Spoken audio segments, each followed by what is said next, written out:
chapter 2. I want to deal with the response Job gave the second time around to his tragedy. Many want to talk, when they read this verse, about his wife and him calling her a fool. That's not my issue. She was a grieving mother. She had lost 10 children.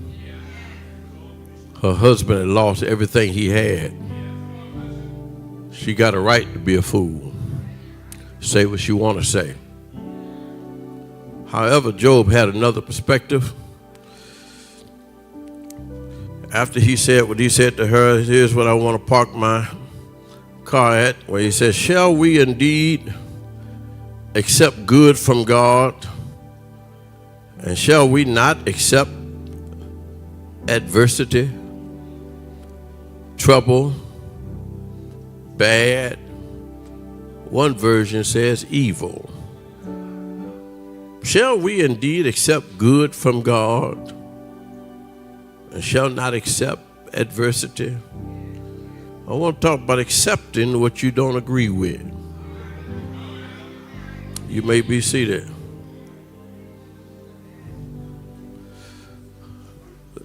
The 2024 elections are behind us. It threw a lot of us for a loop. It appears that the bully won, that the mean-spirited, divisive, lying, convicted criminal won. It appears that America has spoken clear again, that she does not want a female president. For many, it's a sad reality. We woke up November the 6th to what our country really means.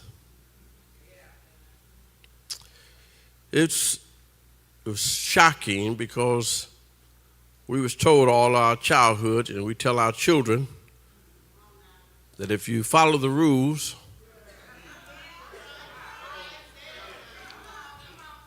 if you don't lie, if you don't cheat, if you don't bully people, if you don't take advantage of people, if you don't commit 34 crimes, you'll get promoted. Nevertheless, the democratic process took place and the majority has spoken. And I've always contended in our country, the voice of the people, as it is at this time, appears to be the voice of God. Because whether we like it or not, we have to live with the consequences. It was a truth that many have and still have a hard time accepting because we don't agree with the outcome. However, we ought not to be acting brand new, like this is the first and only time life has threw you a sucker punch. Life is full of moments when God's decisions seem to be incomprehensible to us. When tragedy strikes or circumstances unfold in ways we don't understand or agree with. Where things happen that it seems hard to accept. You get fired from a good job. You're robbing Peter to pay Paul and your car still get repo. Your bestie betrays you. Your dream turns to a nightmare. You have to move to a neighborhood you said you would never move to. You have someone you love dearly walk out of your life. Or even worse, somebody you love dies suddenly.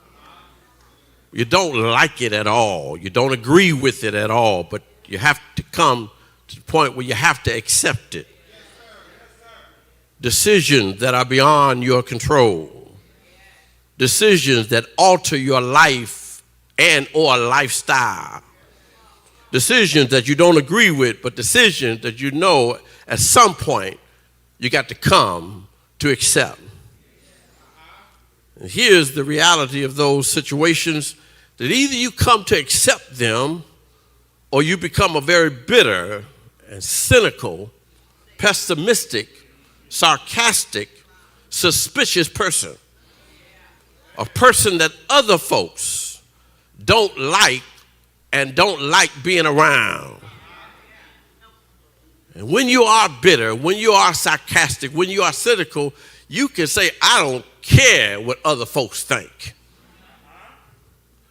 But here's what we all know. All of us have some people or somebody that we want to like us, or we want them to like being around us, if for no other reason, because we like being around them.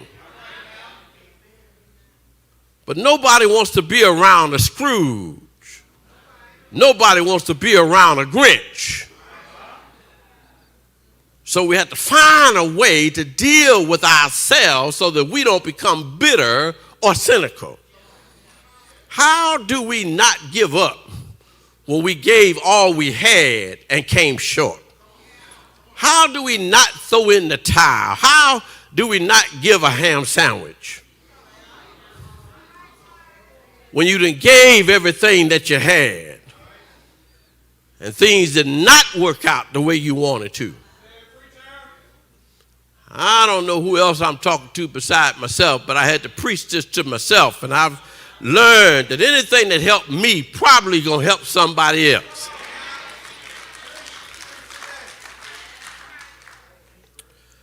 I found the answers to these questions that I'm asking you today in reading the great book of Job. The book of Job is one of the most profound and challenging books in all the Bible. The theme of suffering and faith and faithfulness, well, it's not just suffering in Job, it's what they call long suffering. It ain't just you have a bad moment. No, it's long suffering. It's having to put up with some real painful stuff over an extended period of time. It's not just faith that's on focus fuller in Job, but it's faith under fire. It's when your trust is being tested. It's not in Job, it's not just God's presence that's in question, it's God's faithfulness. The book centers around a man named Job who is described by God as being blameless and upright, a righteous servant of God. He is amazingly rich in all things that mattered in that day. He had sheep, he had oxen, he had camels, he had donkeys, he had hundreds of servants, and he had 7 handsome sons and 3 beautiful daughters. The book opens up giving information that Job did not have, but we're privileged to a conversation between God and Satan. I know some holy rollers don't think God would have time to talk with Satan or even entertain the devil's dialogue. But God is so much God, he's not intimidated with anybody or any being anywhere.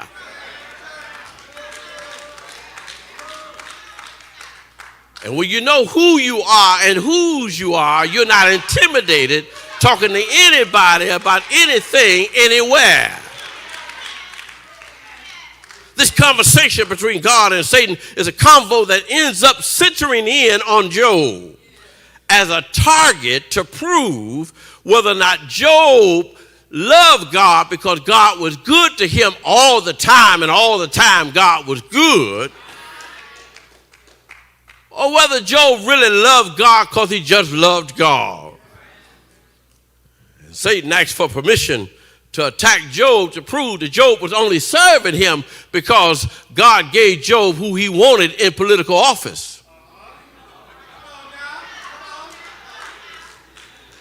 Job was only serving God because God gave Job everything he wanted in his community and his environment. And so God gave the enemy permission. I wish I had time. God gave the enemy permission to attack Job. Job was picked out to be picked on. And God was the one who picked him out. Sometimes we give the devil way too much credit. Yeah. God said you can attack all that he have, but don't touch him. I need you to know that the enemy can't touch you without God's permission. Without your heavenly Father say so. He can bark, he can growl, he can show up, he can talk all kind of foolishness, but he can't touch you without God's permission. When he takes Job's sheep, take Job's camel, take Job's oxen, take Job's donkeys, take Job's servants, all but 4 of them, and those 4 were the ones who came one after another, declaring the tragedy that had happened to Job. And he even took Job's 7 sons and 3 daughters. Job's initial response was a response of worship. Here's how you know you're a real child of God. When tragedy hit, when trauma hit, one of the first things to come out your mouth is, Jesus, have mercy. As you recognize that there is a God and you need his presence in the midst of your pain. And so Job declared, in the midst of him losing everything that was worthwhile, Job declared, the Lord giveth and the Lord taketh away. But blessed be the name of our God. His response was one of worship. Yeah, his response was something of worship. But then the enemy came back, because the enemy is always out to get a negative response out of you. That's why he keeps picking on you. He wants to get a negative response out of you. And when Job responded to his tragedy with worship, the enemy went back to God and asked God again, let me have him. Let me have him. God said, okay, I know you're going to serve me because I know my child. I know my child. I know what my child going to do, what he ain't going to do, what she going to do, what she ain't going to say. I know, but go ahead. You can touch her. You can touch him, but you can't take his life. Listen, when God trusts you enough where he can give you trouble and know the trouble ain't going to stop your praise, and then he trusts you enough where he allowed the enemy to touch you with some chronic pain, some chronic illness. But know this, though he may touch your body, he can't touch your life. I know for some of y'all it's just a cliche and you like to hear me say this from time to time, but this really is true. As long as you can inhale and exhale, it don't matter what hell you're going through, you're still going through. And God is giving you breath to get through what he led you to.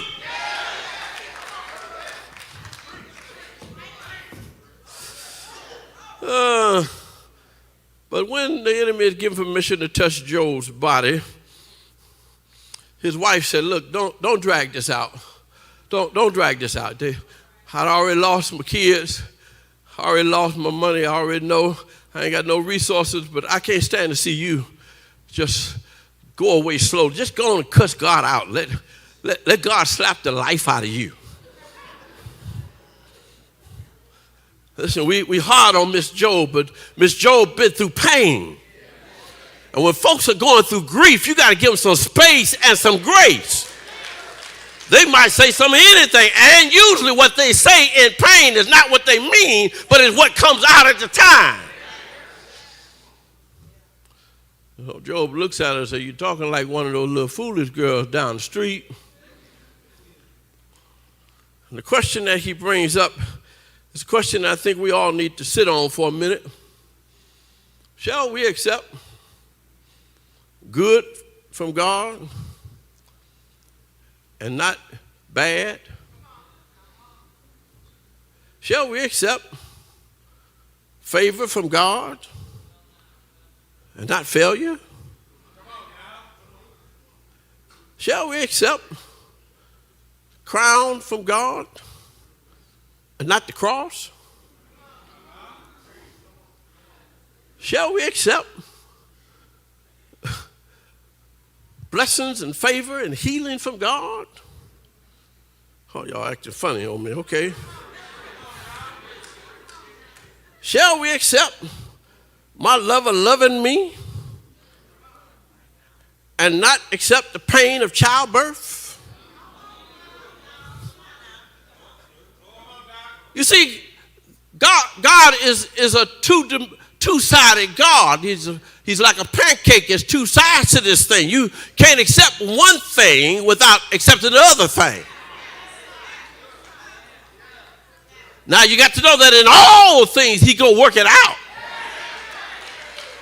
for your good, but in the midst of all things, he got to, like making a cake, he got to take the flour, he got to take the egg, he got to take the sugar, he got to take all that ingredients, and then he got to swivel it around, he got to mix it up, and that mixing up stuff can mess us up sometimes. We can't figure out what God is going through. Why I'm going through this again? Didn't I just come out of this? Why I got to go back to, he mixing some stuff up. But even after he gets done mixing some stuff up, he got to stick it in the oven of affliction.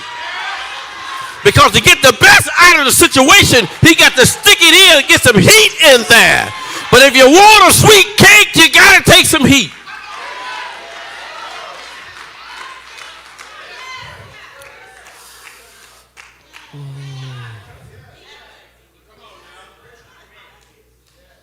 We may not like some of the things that come our way, but the only way forward in life is to accept what God has done and what appears to be His will for our life at the time. We may get mad. We may cry. We may even cuss and fuss. But if you don't want to be bitter, if you don't want to be cynical for the rest of your life, you have to find a way to accept what you don't agree with, but you can't get away from. The book of Job serves as a powerful declaration of human suffering and faith, inviting us all to grapple with these difficult questions, ultimately trust in God's greater plan and circumstances for our lives.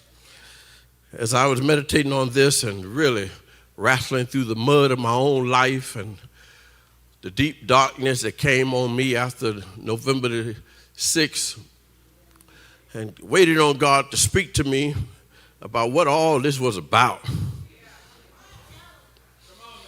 Here's what God spoke to me, and again, I just believe that I'm just a prototype, and if it works for me, it's probably going to work for somebody else. It may not work for everybody. I kind of think it will. But for those who can receive it, can I help you with some truths that Job ought to help all of us with when we find ourselves in these situations in life where we don't like what has happened, but we can't change what has happened?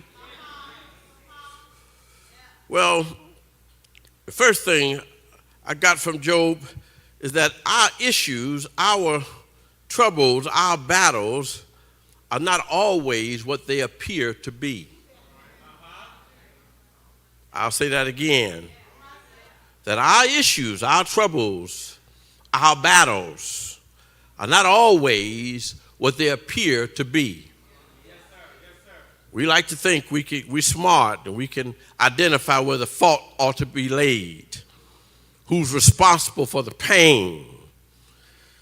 But Job had some troubles that was beyond what he knew or could see. Chapter 1 and 2 lets us in again on what's going on behind the scenes. That before trouble showed up on the scene of Job's life, something else was going on behind the scene.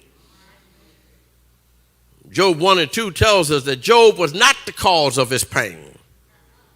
He was simply a pawn on the chessboard of life that God and Satan was playing out in his life. And we see there's this figure behind the scene that Job hadn't had much to do with because Job's so busy being righteous. Because when you're being righteous, you ain't got time to be dealing with the devil. Because you resist him, he flees from you. I said in Bible class, if the devil ain't fleeing from you, it's probably because you are flirting with him.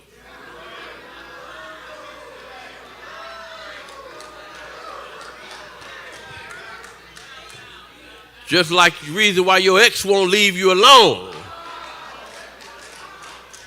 You sending mixed signals. I will, I won't. I will, I won't.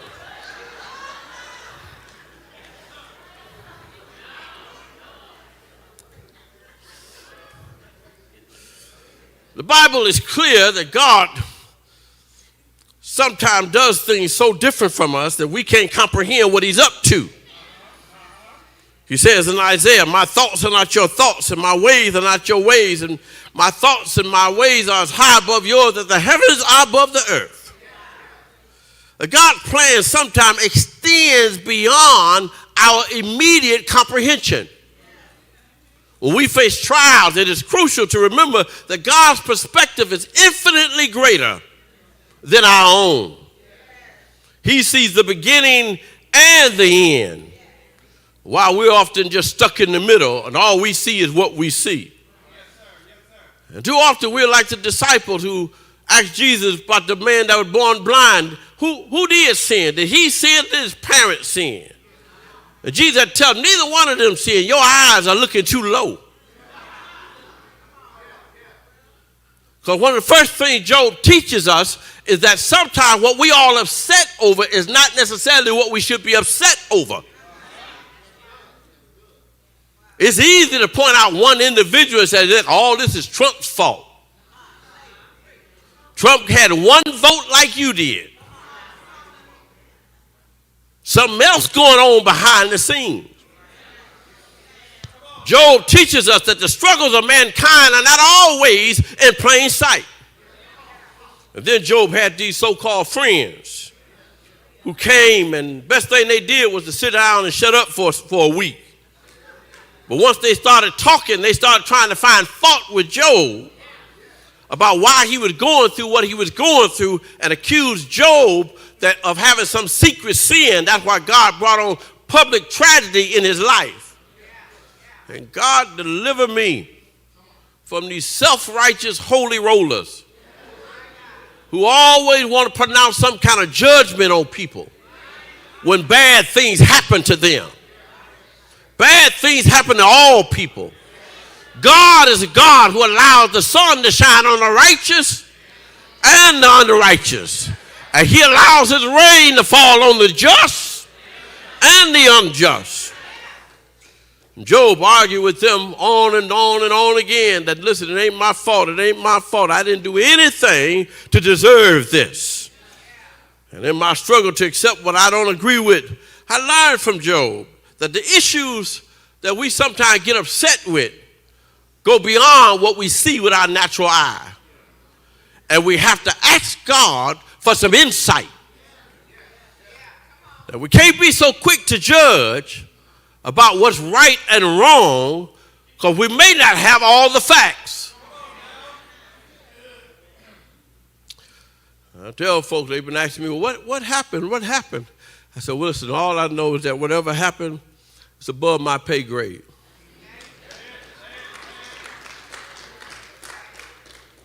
And I couldn't appreciate that because, as a pastor, in my early years, everybody want to know everything about what's going on. And transparency is really good. But when you find out that you got a Judas, When you find out that you got somebody that's trying to undermine you or trying to undermine the process, then you can't always be so transparent. That you got to be wise as serpents, yet harmless as doves. And so sometimes you can't reveal, you can't show yourself. And so I tell them, you need to know basis, you find out, because some things, is above your pay grade. Here's what I want you to get out of this first point, that whatever may be going on in your life that may be above your pay grade, it should never be above your faith grade.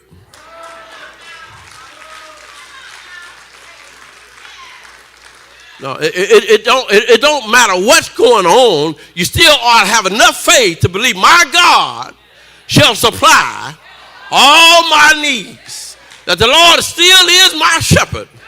I shall not want. Greater is he that's in me than he that's in the world. You ought to have a faith grade that takes you to the point that says, no weapon formed against me shall prosper. You got to have a faith grade that go beyond your pay grade.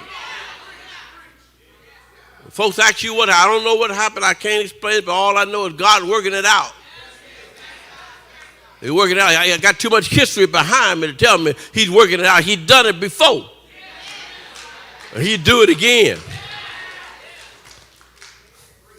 So the first thing Job teaches us is that the battles are often more complex than what we see.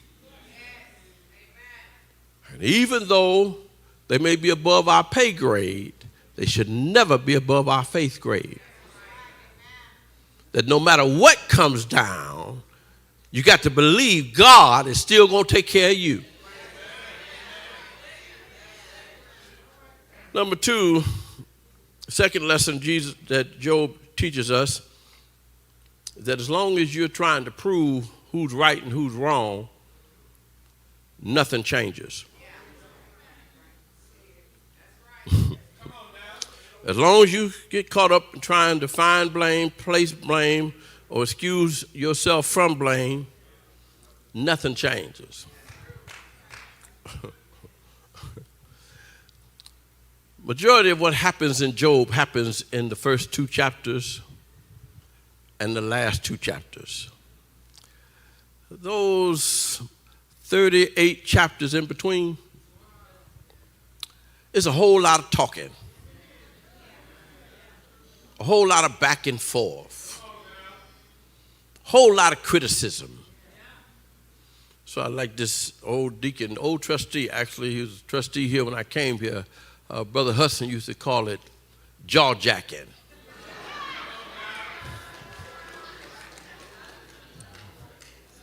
Yeah, that's what's going on. A whole lot of jaw-jacking. People going back and forth, accusing Job of this and Job defending himself, talking back and forth, back and forth, back and forth. But as he's talking back and forth, ain't nothing changed in Job's life. He still done lost a whole lot. Y'all, you need to read the story. I told you Job lost his sheep, he lost his camel, he lost his donkeys. But I know y'all can't relate with that because y'all city folks. But here's what you need to know. If you had a sheep, you really had a department store. Yeah, if you had a little lamb, grew to a big lamb, you had a department store. You had a clothing store because you got wool. You had a meat department because you had lamb chops. You had a dairy department because you had sheep milk. You had a leather department because you could use the hide of the sheep. You had a gardening department because the sheep grazed the grass and could eat things. Good land management. I mean, if you had one lamb, you really had a department store. So Job had lost a department store. No, he didn't lose a department store. Job lost 7,000 department stores. He lost 3,018 wheelers. Those were the camels. He lost 500 tractors. Those was his oxen. He lost 500 flatbed trucks. Those were his donkeys. And he lost his legacy because he lost 7 sons and 3 daughters. And he lost his history because he had over 100 servants. He lost all of them but 4 of them. Job had lost a whole lot, and his wife lost her mind. However, all his friends had was some talk.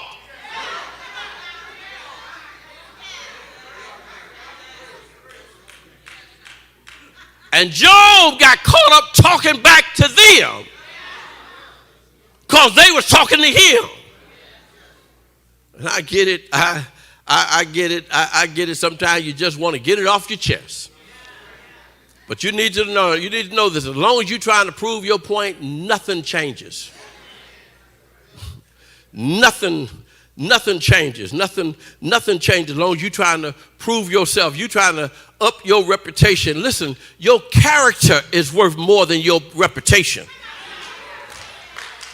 And when you know you're right, when you know you've done right, when you know you've been right, you don't have to try to prove to anybody who don't have a heaven or hell to put you in that you're right.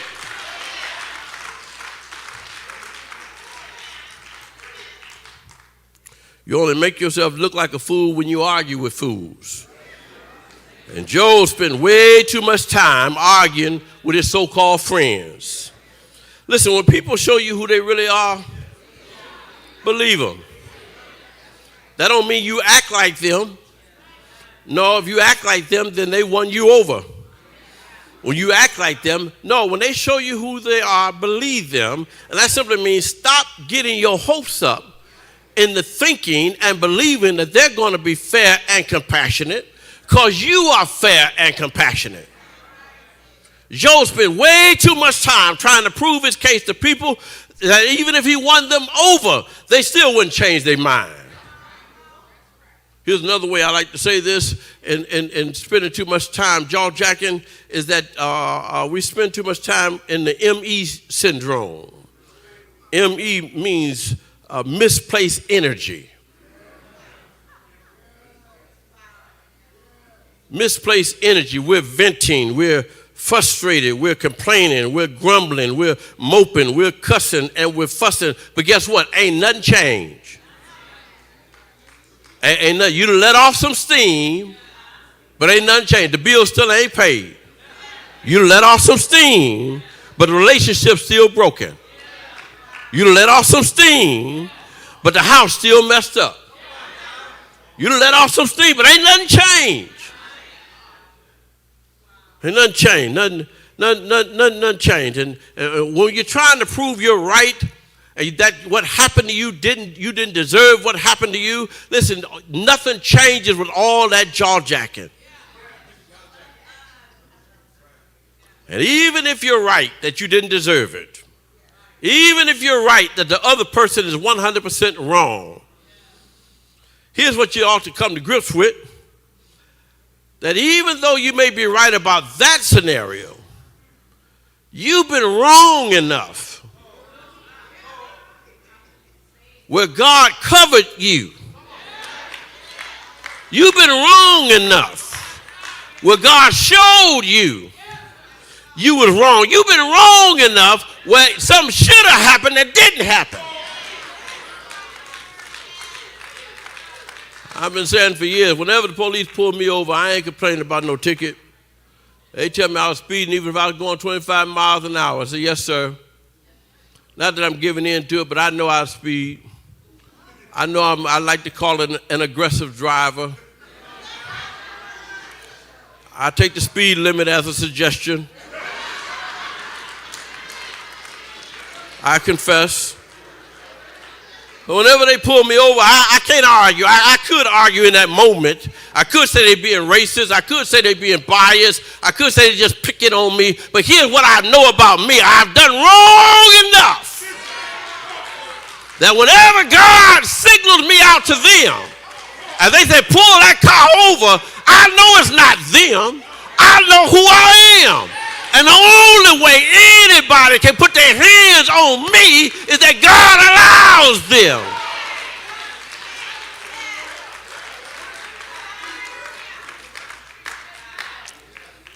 So Job teaches us that in our battles and our frustrations, what we think is going on is not always what's really going on. And while we spending time with all this jaw jacking, we ain't changing nothing. Fussing, complaining, crying, ain't changing a thing. Still got to live in the same scenario. But now here's my third point, and I'm going to get up out of here. But this is my major point. And that is, when it comes to accepting what you don't agree with, not only must you come to grips with the fact that you may not have all the facts, not only must you come to grips with the fact that you're doing too much talking, and sometimes you just need to shut up. Just need to be quiet. But if you're ever going to come to grips with accepting what you don't agree with, you got to have some time talking with God.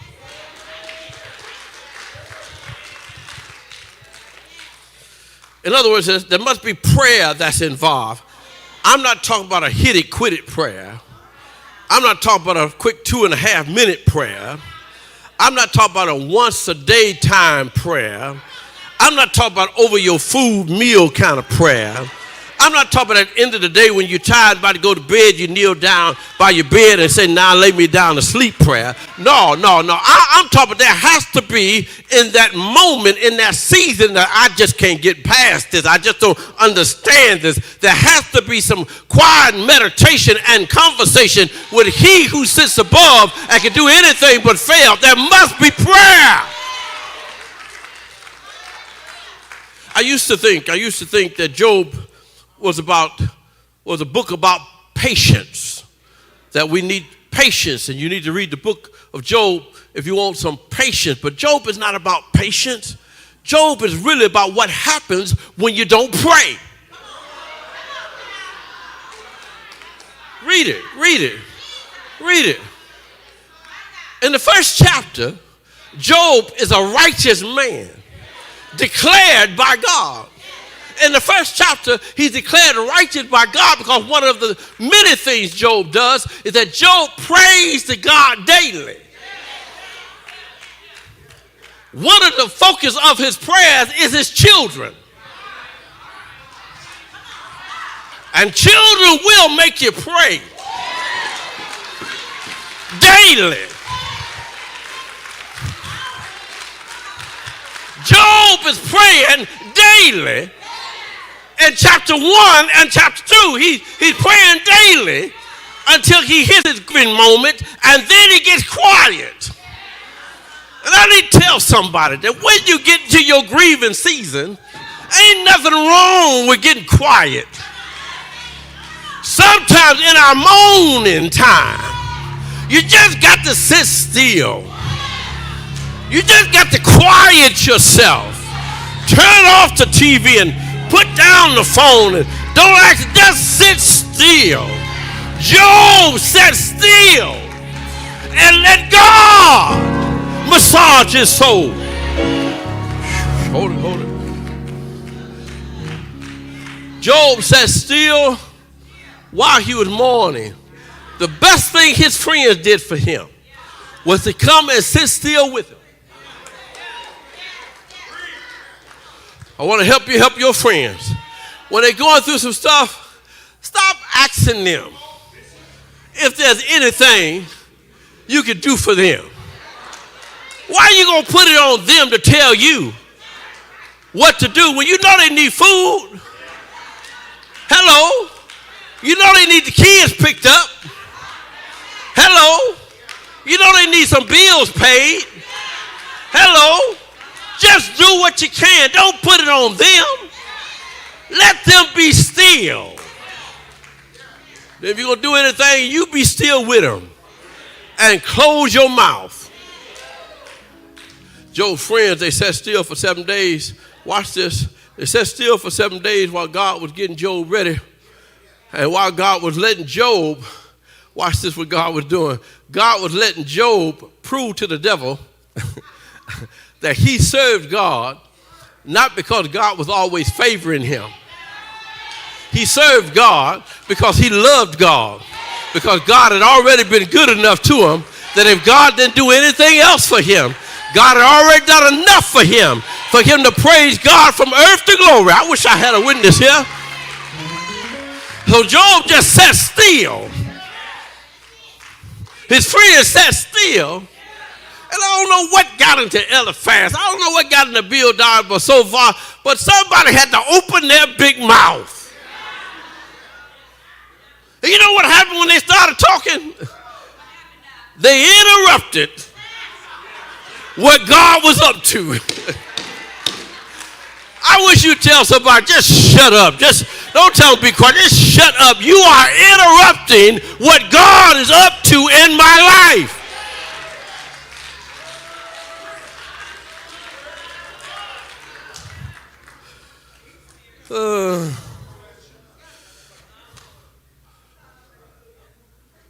Job prayed at the beginning, had to struggle with his friends back and forth for 38 chapters, dealing with accusations between these three. Then another young buck showed up. He wanted to throw in his 2 cents. He started out good, but ended up bad. Job going back and forth because when you're talking to other people, you're not talking to God. Please get that. Why are you texting? Why are you talking? Why are you posting? You should be posting to heaven. You should be talking to heaven. Watch this, please watch this. Because while you're doing all that other texting and posting, all of that is distracting you from what you really need to be doing. And that is talking to God. Job talking the first 2 chapters, don't talk back again to God until God said, Job, enough of this foolishness. Job, enough of talking back with them, arguing with them. Job, here's your answer. Pray. Now you got to get this. I got to quit. You got to get this. He didn't tell Job, and neither did Job, pray for the return of his kids.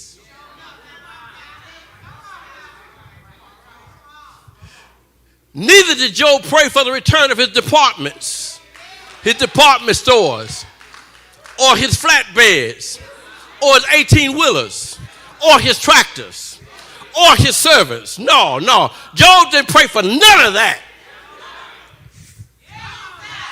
Job prayed for folks who didn't take time to pray for him.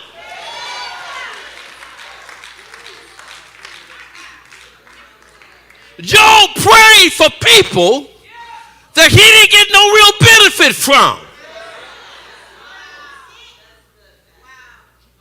You talk about loving your enemies. Pray. You want to know how to get through this? That's how you do it. You pray. Prayer is the most powerful tool and artillery known to mankind. The one thing that the enemy of God and the enemy of your soul cannot stand is when you pray, when you close your eyes, when you bend your knee, when you call out to God. Prayer changes things.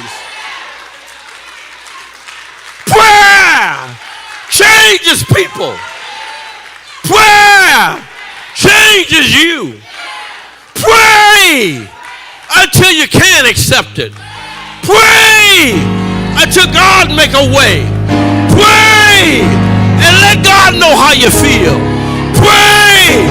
Ask God's favor on your enemies. Pray and God will. I said God will do what he's been doing. God will make a way for you. God will fight your battles. God will.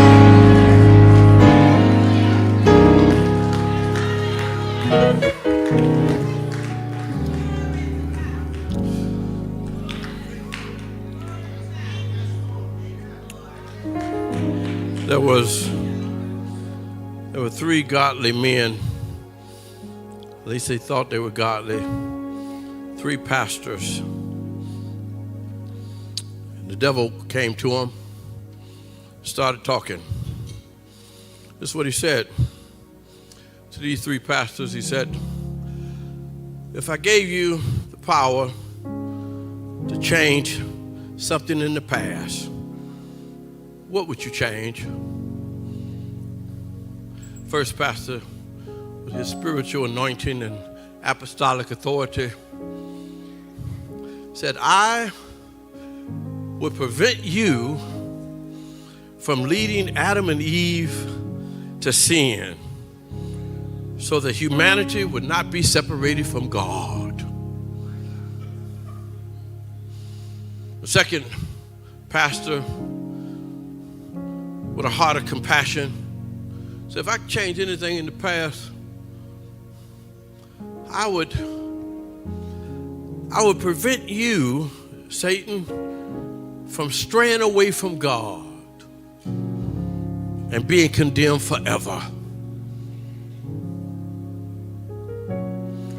The third pastor, with the simplest of notions, instead of answering the enemy, he knelt down, bowed his head, and prayed, Lord, deliver me from the temptation of what might have been and what was not.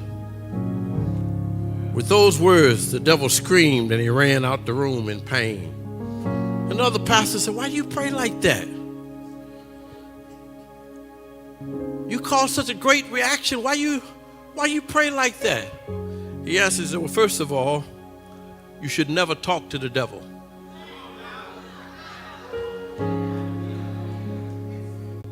Second of all, no one in the world has the power to change yesterday.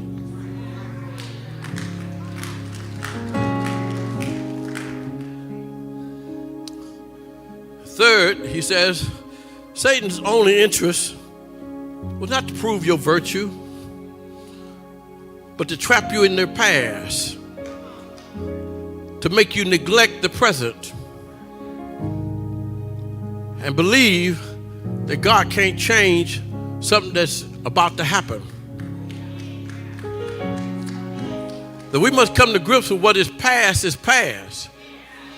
but with God, I said with God, the best is yet to come. That with God, all things are possible.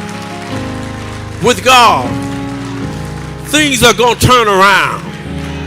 With God, the blind can see. With God, healing is possible. With God, your enemies can be defeated. With God, the bills can get paid. With God, relationships can be restored. With God, souls can be saved. With God, ministry can prosper. With God, hearts can be changed. With God, minds can be renewed. With God, power can be given. With God, the Spirit can be anointed. With God, all things are possible. That you just got to believe God is still on the throne. God still have all power. God is not surrendered to the enemy, and neither should you.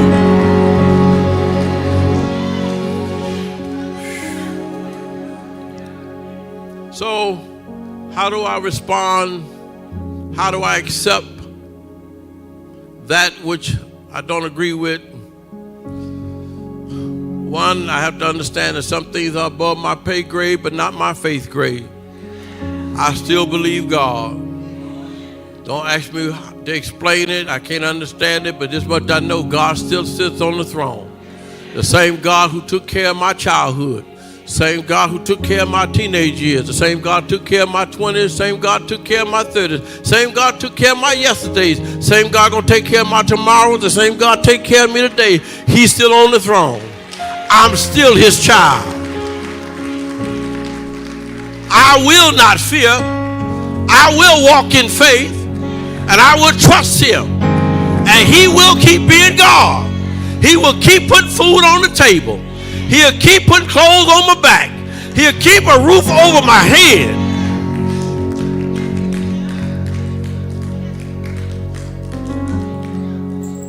battle may not be what I think it is. I can't spend my time venting and cussing and fussing and fighting and talking about what would have been, what could have been, what should have been. You know what we say, it is what it is. And what it is God. God is going to work all things out. Don't you dare throw in a towel. Don't you dare quit. Don't you dare get cynical and sarcastic. God's depending on you. Don't you know that it's only when the lights go out that the true stars really shine?